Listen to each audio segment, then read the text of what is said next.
Hola, ¿qué tal amigos? Les saluda Cristian Pacheco Quijano, director creativo de Kimball Studio.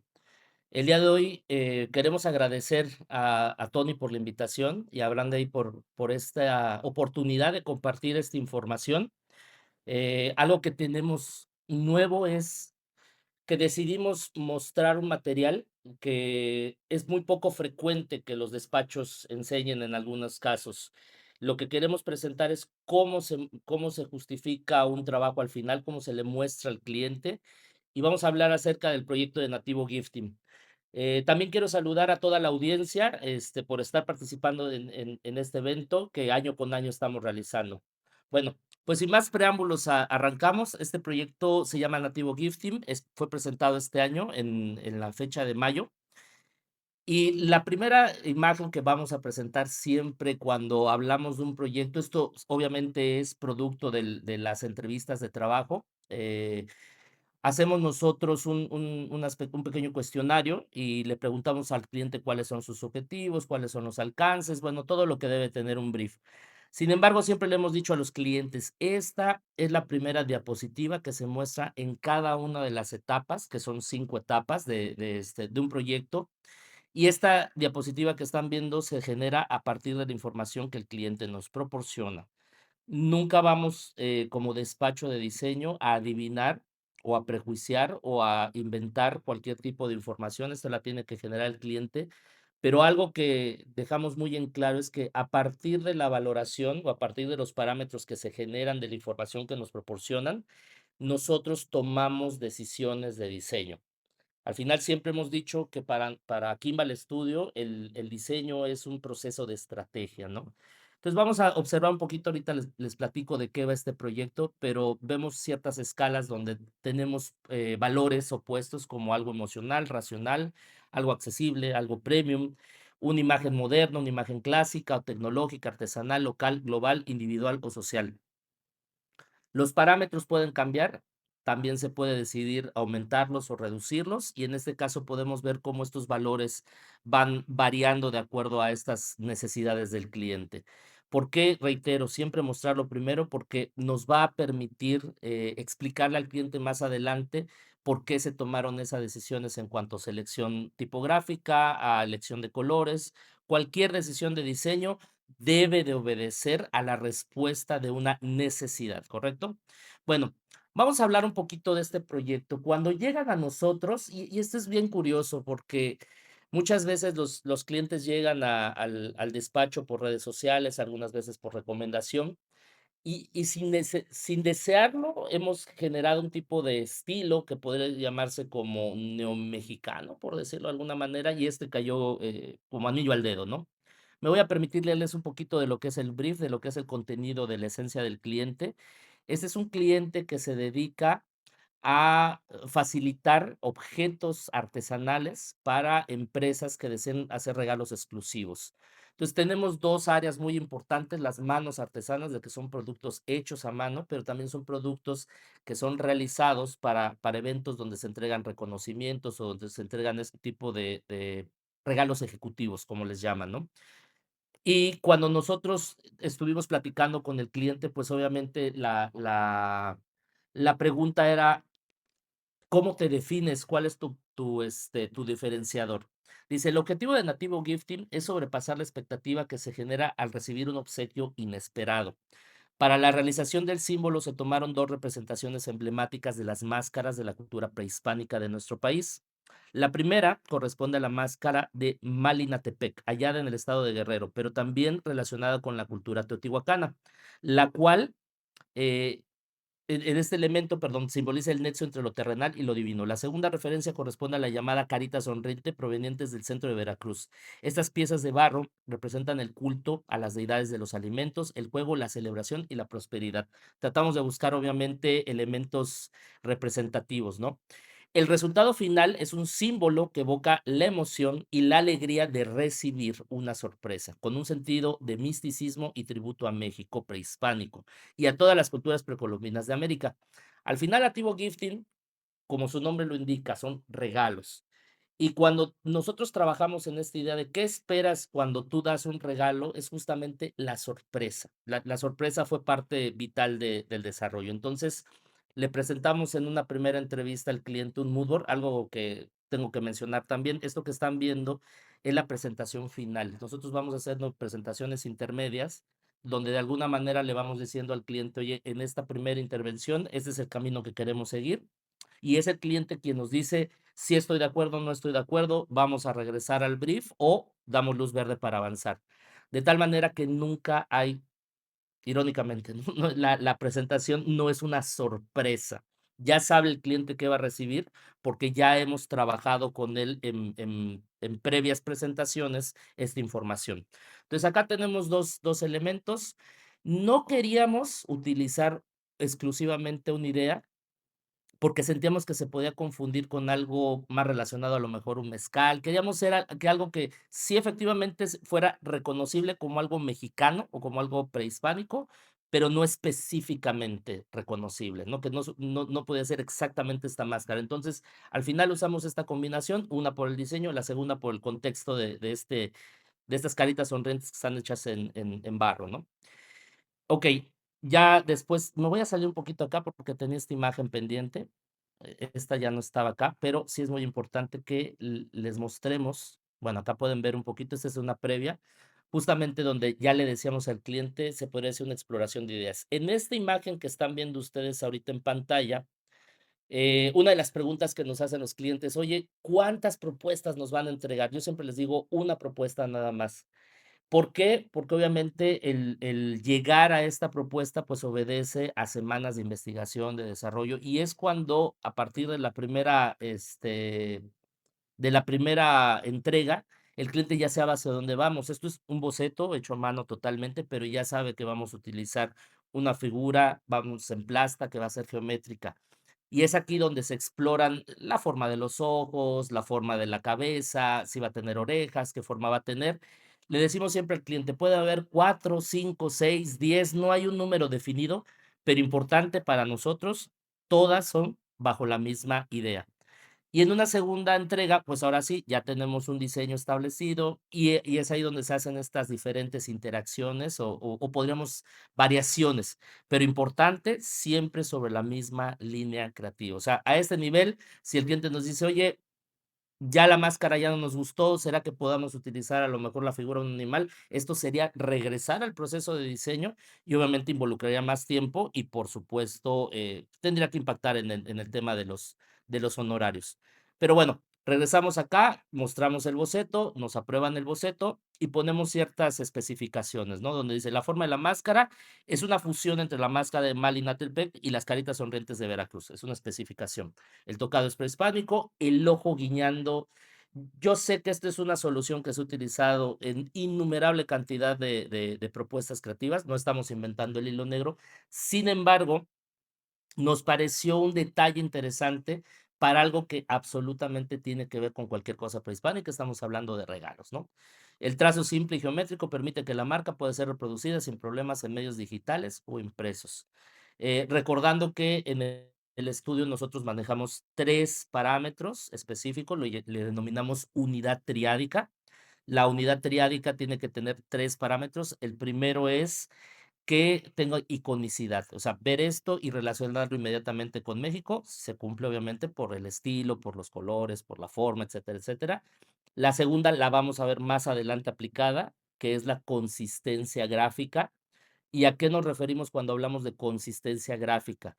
Que cada uno de los elementos que componen la marca, entiéndase, materiales impresos, materiales digitales, la marca en diferentes aplicaciones, entiéndase, uniformes, que todo tenga esta congruencia, que se sienta parte de una misma familia. Y la tercera, que es la más fácil de explicar, pero es no necesariamente la más fácil de lograr, sería la versatilidad. ¿Y a qué nos referimos con versatilidad? Una marca que pueda ser realizada en tamaños mínimos, estamos hablando de 0.5 milímetros, en tamaños grandes, que se pueda cortar, que se pueda grabar en láser, que se pueda hacer en serigrafía una sola tinta, en bordado, etcétera, etcétera, etcétera. Para el estudio Kimball, los 3 parámetros de la dimensión de comunicación, repito, iconicidad, consistencia visual y versatilidad son determinantes para garantizar una marca de alto desempeño, como diría Norberto Chávez, ¿no? Acá pasamos a la parte de la composición tipográfica. También necesario recalcar, no siempre nosotros escogemos una fuente tipográfica dentro de 100 opciones, la seleccionamos y la ponemos. Algunas veces sí es necesario, si el proyecto lo requiere, se hacen ciertos ajustes en cuanto a espaciado, en cuanto a el tipo de letra que se va a utilizar, en los remates, en algunos rasgos específicos se puede ir modificando. Eh, a propósito, no elegimos letras gruesas o letras muy geométricas, porque también esto es algo interesante. Recuerden, desde nuestra perspectiva, por supuesto, creemos fervientemente que no hay reglas inmutables en el diseño de marca. Yo creo que se pueden ir tomando ciertas decisiones, así sea necesario, según lo requiera este proyecto. Y nosotros tomamos la decisión de que la letra fuera muy geométrica, muy limpia, que no fuera pesada, porque no queríamos que compitiera visualmente. O sea, tenemos por una parte una carga semiótica por parte de la fuente tipográfica del logotipo, y hay otra carga semiótica en el caso del símbolo. Si ponemos los dos juntos y la letra era muy pesada o muy prehispánica, ya estaba compitiendo visualmente y tiene que haber un equilibrio visual. Recuerden, no hay una regla específica, estas decisiones se van tomando conforme se va generando el proyecto, ¿no? Aquí en esta, diapositiva, ya vemos un poquito más avanzada esta propuesta de marca, donde se hacen algunas exploraciones, cómo puede funcionar, es lo que actualmente le llaman una marca, se me fue ahorita la palabra, una responsiva, ya, perdón. Es una marca responsiva, que puede ir variando al horizontal, que puede ir, variando en diferentes opciones. En realidad, esto es, el término de marca responsiva es como de las redes sociales para acá, pero siempre ha habido diferentes opciones, ¿no? Hay marcas que tienen esta opción de multimarca, ¿no? De que se le puede generar un sello y todo eso. ¿Cómo funciona? ¿Cuántas variaciones puede tener? La verdad es que no hay una regla tampoco en esto. Eh, Sin embargo, sí es importante tener en cuenta que para cada variación de la marca, para cada presentación diferente, en el manual tiene que especificarse sus usos correctos y usos incorrectos. Obviamente, tener 3, 4 variaciones quiere decir que vas a tener un apartado de 3, 4 partes donde utilices o menciones los usos correctos e incorrectos de cada una de las versiones. También interesante, no necesariamente todos los proyectos requieren de un patrón de repetición. Al principio nosotros, casi era un default de que todos los proyectos lo queríamos. ¿Qué ha cambiado ahorita? En realidad es que un proyecto con un patrón de repetición lleva más tiempo de desarrollo y obviamente, pues, tiene un costo más elevado. Entonces, ya es decisión del cliente decir: "Oye, sí lo voy a querer, no lo voy a requerir". En este caso sí, y lo vamos a ver al final, porque el patrón, parafraseando a mi colega Gilberto Malagón, de Logos de México, él menciona que justamente el diseño de repetición es la sinécdoque de la marca. Recordemos que la sinécdoque es cuando tú puedes hablar de un todo por uno de sus elementos. Entonces, justamente cada uno de estos elementos geométricos nace del mismo diseño. O sea, no es la carita repetida muchas veces, que podría ser la opción más sencilla.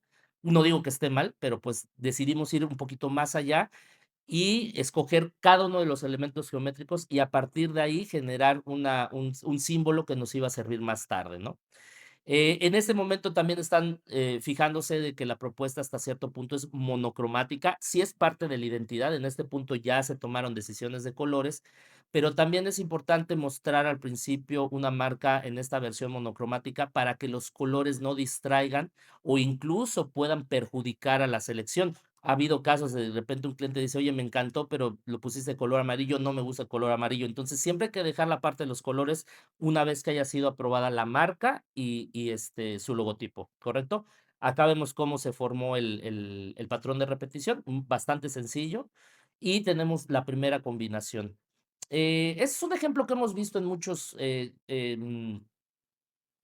manuales de identidad, en los cuales, más allá de otorgarle el valor hexadecimal, el valor CMYK, el valor RGB que debe tener en el manual, También es más fácil para el cliente otorgarle un nombre al color, por ejemplo, el obsidiana, en vez de decir el negro, ¿no? Porque sabemos que puede ser un negro al 100%, puede ser un negro al 70, al 80%. Entonces, para no vernos tan técnicos, pues esa es una aportación del estudio, ¿no? En este caso de Jimena, mi socia, fue la que decide, siempre es la que tiene un poquito más, más criterio, más imaginación a la hora de aportar estos nombres, barro, piedra, obsidiana, estamos hablando de elementos naturales.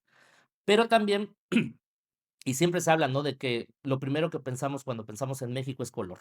Es una de las primeras, palabras que vienen a nuestra mente, ¿no?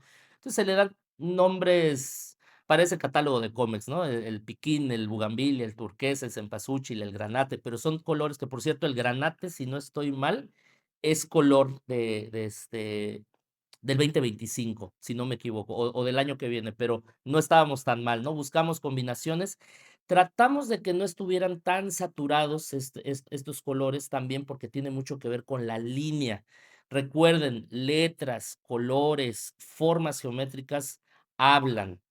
Hay un lenguaje detrás de todo eso. Entonces, quieres que tu marca susurre, que tu marca cante, que tu marca grite. ¿Qué es lo que uno está buscando? Y obviamente es con base a esa información que se toman nuevamente estas decisiones, ¿no? Acá vemos un poquito, ustedes van a preguntar por qué en inglés, porque esta empresa se dedica a exportar esto. Entonces, de manera personal siempre he mencionado, no soy tan fanático de utilizar neologismos o palabras en inglés si tienen su correcta traducción al español, sobre todo en el ámbito del diseño gráfico, pero en este caso en específico, obviamente nuestro cliente dice, nosotros agarramos estas artesanías, como vieron en la imagen, creo que también fue algo que olvidé mencionar, qué tipo de artesanías, muchas veces son tallas de madera como las que se hacen en San Martín Titcajete en Oaxaca, que son los animales fantásticos, mal conocidos como alebrijes, alebrijes son los de cartonería, bueno, pero esta empresa se dedica a hacer este tipo de productos, máscaras o de repente como este tipo de artesanías que los huirráricas, mal llamados huicholes, ponen con chaquiras. Y este tipo de artesanía es muy costosa porque es muy laboriosa. O sea, si alguna vez han tenido oportunidad de preguntar si están en la Ciudad de México, en la Ciudadela, o se han visitado, no sé, Oaxaca, Michoacán, cuánto vale una máscara de madera, son caras, pero porque intervienen muchas horas de trabajo. Y al final esto es lo que vende la empresa, no es un trabajo artesanal donde ninguna pieza se parece a otra, cada pieza es única. Entonces, fíjense cómo desde este discurso de lo que hace la empresa, sale la misma información, hacer piezas únicas, hacer piezas hechas a mano, pero también, y nos encantó, provocar una sensación de agrado, esa sonrisa, y es por eso que la marca está guiñando.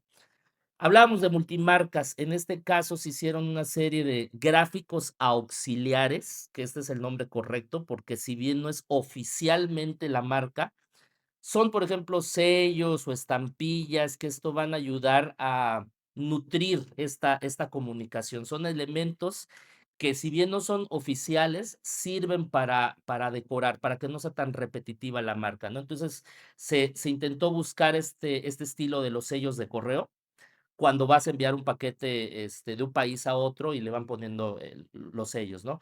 Lo mismo con como si fuera una estampilla, es una calcomanía, como les dicen, comúnmente, de identificación, ¿no? Te habla las medidas, te habla el producto, el número de pieza, se sirve para registro y para control, ¿no? Pero ya vemos un diseño un poquito más contemporáneo. Acá vemos las etiquetas que tienen este rasgo, que es nuevamente un guiño, me encanta porque puedo utilizar la palabra guiño, es un guiño a la marca también, estos pequeños cortes en la parte inferior, y vemos nuevamente esto es algo que hemos hecho en más de una ocasión donde les recomendamos, tampoco lo inventamos, pero nos gustó mucho. O sea, tú ver una prenda bordada a mano de repente en una tienda y que la etiqueta diga, bueno, esta prenda la hizo esta artesana, que este es su nombre y esta es su firma. Yo creo que genera una empatía, genera un acercamiento y no es tan frío, ¿no? Cuando hablamos mucho de que las marcas necesitan acercarse a sus clientes, ¿no? Y también se percibe como algo único, algo que no hay 2 piezas iguales nuevamente, ¿no? ¿Cómo se traduce esta experiencia de marca hacia redes sociales. En este caso tenemos una versión de la página de internet de cómo funcionaría con las fotos y justamente este tipo de textos de apoyo que ayudan a reforzar la comunicación, ¿no? Regalar experiencias únicas. Fíjense, en una sola frase se combina 3 conceptos, ¿no? Siempre se habla de que no son objetos, son experiencias, ¿no? Las piezas que no son iguales y sobre todo el acto de dar, de regalar, ¿no? Por eso nativo gifting. Acá, bueno, digamos que de alguna manera son una de las representaciones estándar que poco a poco han ido desapareciendo, ya son pocos los clientes que nos piden papelería, ya casi todo se hace digital. Sin embargo, a la hora de entregar una cotización, a la hora de entregar algún documento de la empresa, nosotros en el estudio seguimos creyendo de que deben de tener este formato. ¿Por qué? Porque le da una pequeña diferenciación. Pueden ser muy sutiles, como el hecho de aparecer estos elementos gráficos, que además también, y ojo, que no lo habíamos pensado en ese momento, pero cuando lo vio el cliente me dice: "Oye, claro, mira, ahí puedo ver la silueta de un plato, la silueta de una artesanía". No era la idea original, pero sí, al final las artesanías, pues, tienen formas básicas, muy geométricas, ¿no? No lo pensamos de esa manera, en realidad salieron de las formas geométricas de la máscara, pero si el cliente lo vio, ya es un hecho, ¿no? Y era lo que les decía de cómo iba a funcionar el patrón de repetición. En este caso, bueno, se genera una caja y, buscamos también esta experiencia de unboxing, como le dicen, ¿no? De abrir, ¿no? Pero algo que mantenemos mucho en el despacho es justamente esta frase de: "El diseño está en los detalles", ¿no? El abrir la caja, el quitar la etiqueta, el que el papel, de envoltorio tenga este diseño, hace de todo esto una experiencia. ¿Por qué se tomó la decisión de que tanto esta etiqueta como el papel que protege, sea monocromático? Bueno, la principal es costos, es más barato, obviamente, pero pudimos haber utilizado un rojo, un verde, aunque sea de una sola tinta. No, porque al final el color está en la prenda, el color está en la artesanía. Entonces, no queremos, así como tomamos la decisión de utilizar letras muy sencillas y muy geométricas, no queríamos que en este caso tanto el papel como la etiqueta compitieran visualmente con el objeto que está. A lo mejor detrás de ese papel de envoltorio hay una prenda bordada con múltiples colores, a lo mejor hay una máscara de un jaguar tallada en madera con Shakira. Entonces, queremos que el color esté en la pieza, no en el envoltorio. El envoltorio es nada más un acompañante, ¿no?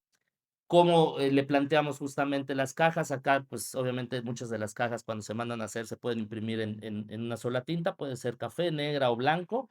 Em y el color estaría en la parte de las etiquetas que se van a poner para identificar, ¿no? Incluso se le va a dar un color más adelante, en una arquitectura de marca, hay ciertas divisiones de diferentes tipos de regalos, pero eso ya es logística, ¿no? Ya es diseño a nivel organizacional, ¿correcto? También es una propuesta de cómo funcionarían estas cintas para embalar, igual vemos cómo funcionan las diferentes me voy a retroceder para que vean cómo están funcionando las marcas en sus diferentes variaciones. Por ejemplo, acá tenemos este sello, que es en redondo, obviamente, también se puede hacer en sello de realce. Acá la tenemos en esta versión en dos niveles, con el símbolo al lado, derecho, y acá vemos, por ejemplo, cómo funciona una versión más, sencilla de la marca y en la otra solo el símbolo, ¿no? Que el símbolo les decía, siempre le mencionamos al cliente: "Oye, imagínate cómo funcionaría este símbolo en madera o en metal". O sea, yo me estoy imaginando este símbolo cortado en, a lo mejor, una placa de acero, de esas que tienen como un acabado medio oxidado sobre una pared de piedra y se va a ver, esplendorosa, ¿no? ¿Qué hacemos nosotros? Recordando el inicio de esta presentación, lo que están viendo fue lo que vio el cliente como entrega final. Okey, cliente, ya pasamos un par de semanas, ya te presentamos una primera, un primer material en donde te enseñábamos cuál era el camino que íbamos a hacer, el famoso look and feel. En una segunda parte te presentamos cuál era la idea que queríamos y en una tercera parte te presentamos cómo va a funcionar. El objetivo de los mock-ups es justamente que el cliente pueda visualizar que efectivamente la marca va a cumplir. Acá a veces damos un poquito más, dependiendo mucho del cliente, el tiempo, el proyecto, todo tiene mucho que ver, pero acá incluso le decimos: "Oye, algo personal para darle a tus empleados o a tus mejores clientes, esto no lo vas a vender, es un regalo corporativo a lo mejor, o también interno, pero aprovecha la parte de los colores y te estamos proponiendo este diseño". Acá sí estamos incluyendo la carita, pero de manera muy sutil en el diseño, y se pueden hacer corbatas, se pueden el patrón de repetición siempre hemos dicho, los límites son la creatividad y el presupuesto del cliente, porque un patrón de repetición también debe de cumplir con las 3 condiciones de marca. Debe de cumplir con la parte, de iconicidad, debe de cumplir con la parte de consistencia gráfica y debe de cumplir con la parte de versatilidad. Acá vemos ya una versión de sello, o sea, con este efecto de cómo funcionaría la marca. Y por último, pues le presentamos al cliente como un ejemplo gráfico de lo que es los 3 elementos de marca, que es la consistencia visual, la iconicidad y la versatilidad. Aquí no voy a leer todo el texto que dice, pero a grandes rasgos ya les presenté cuál era el objetivo, y la idea es que el cliente tenga la total satisfacción de que de que el proyecto ha cumplido con esos objetivos. Y bueno, a grandes rasgos, esta es la información que le presentamos al cliente. Espero que les sirva a ustedes como un ejemplo. Hay mucho más material, obviamente, que se va recopilando a lo largo de cada una de las entregas. Y yo terminaría nada más con esta imagen, ¿no? Para resaltar, ¿no? Cuáles son cada una de estas partes donde están viendo estas líneas que dicen retroalimentación.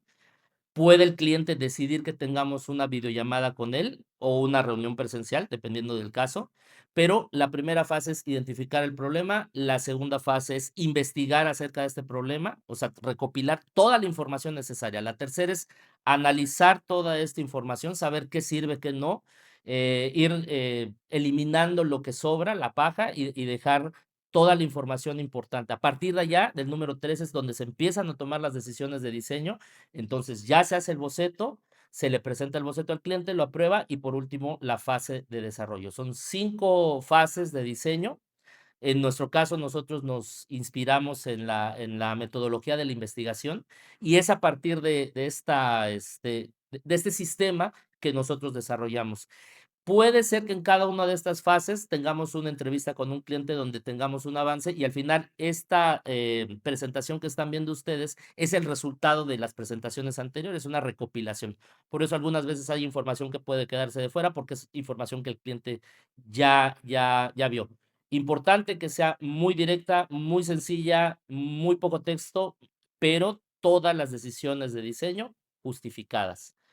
Eh, Nuevamente, por nuestra parte es todo lo que estamos, realizando.